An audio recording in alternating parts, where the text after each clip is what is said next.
There have been many yogis in the past who still are in some ways.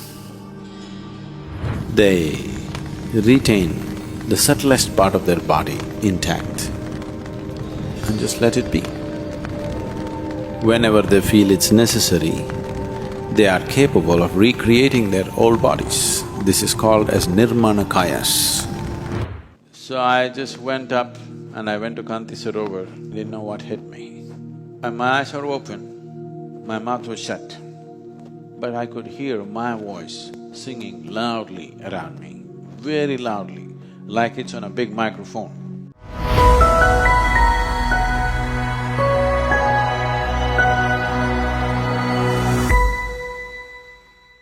Somebody said something about Babaji way back.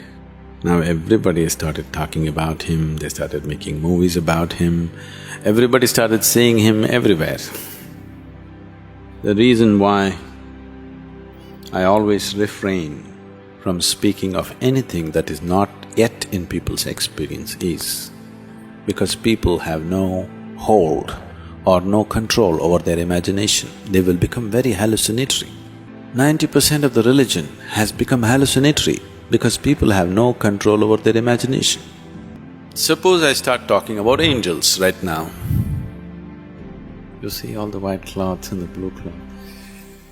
The moment you talk about something that is not in people's experience, you will always see in any group of people, the most stupid will see it first.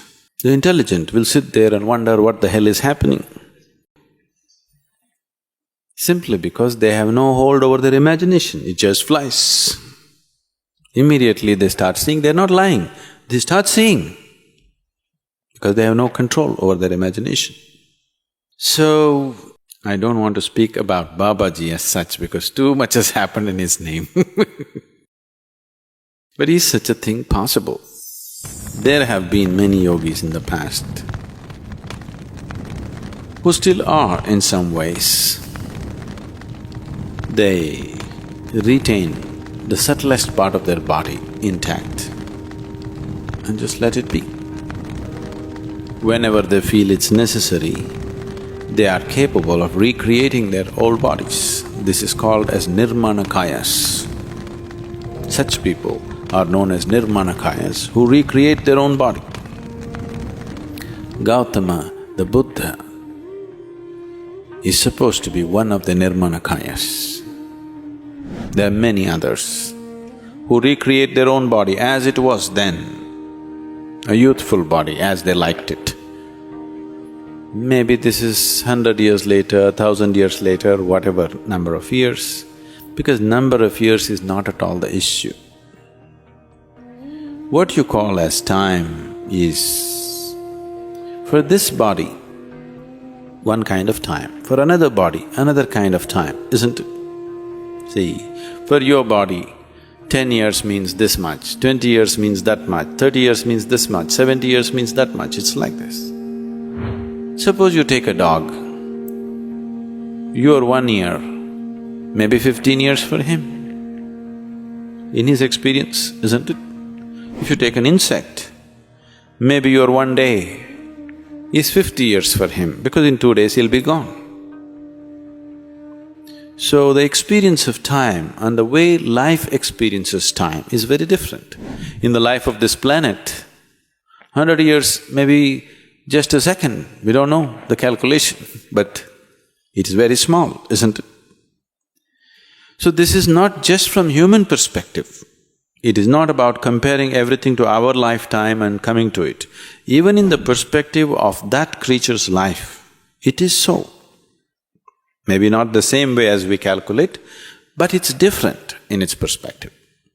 So once you cross the limitations of the actual physicality and the logical mind, time is not an issue.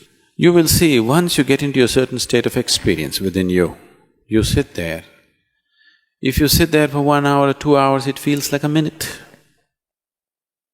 Time has always been a relative experience. Even in your life, in normal process of life itself, on a particular day you're very happy. 24 hours, just passed off like that, isn't it? Another day you're unhappy, 24 hours feels like a year, isn't it?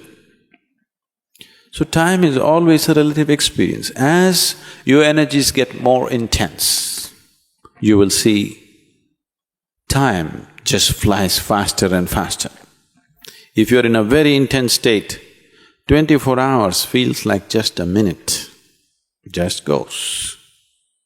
So, because when you live intensely within yourself, 1 year just goes like a whiz, you don't know what's happening. Before you turn around and see, years are just gone because you live intensely. As you become more and more intense in your experience, you will see time goes off like this.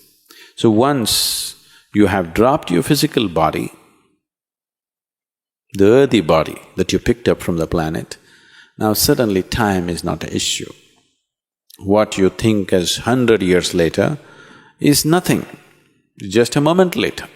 So maybe just a moment later he came back, but you think he came back 500 years later. In his experience, he just turned around and came back. But in your experience, it's 500 years later. The more I talk about it, the more nonsensical it'll become. Because there is a point beyond which you cannot speak logically.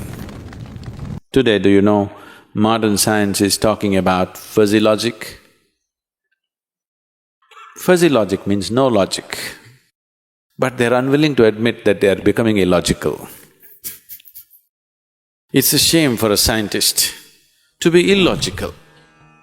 So they're discovering new words and they're saying it's fuzzy logic. If it's fuzzy, it's not logic, isn't it?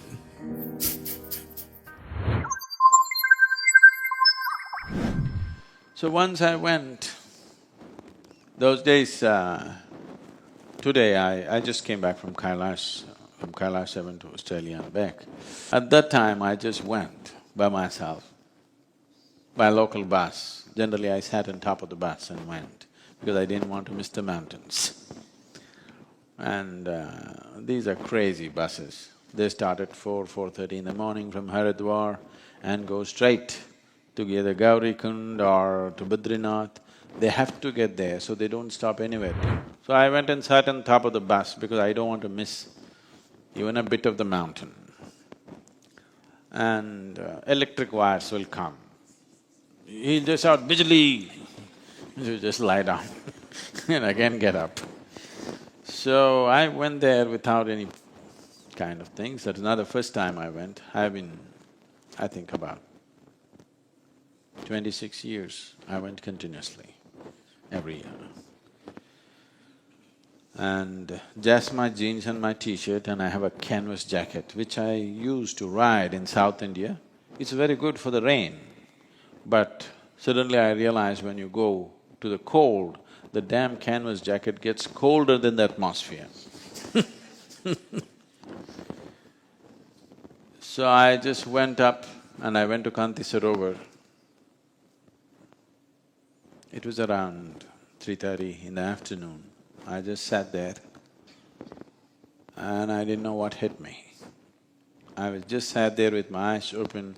It's an incredible glacier lake. It's as nature, it's phenomenally beautiful. And my eyes were open, my mouth was shut, but I could hear my voice singing loudly around me, very loudly, like it's on a big microphone.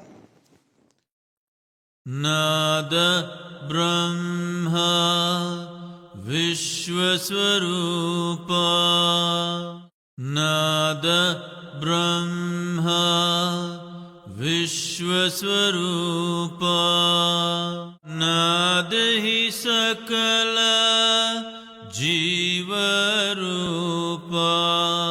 And I'm just looking.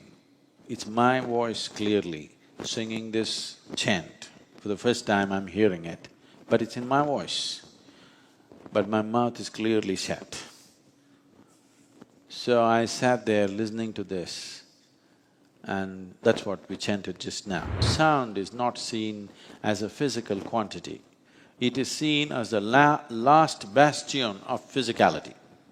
In yoga, we are looking at the sound as the last citadel of physicality. Beyond that, there is no physical. It means sound is everything and sound is life. All the life forms are sound. Sound means a vibration. Today modern physics is proving everything is just a reverberation in the existence. And what is karma and what is dharma means, what entangles you is karma, what liberates you is dharma.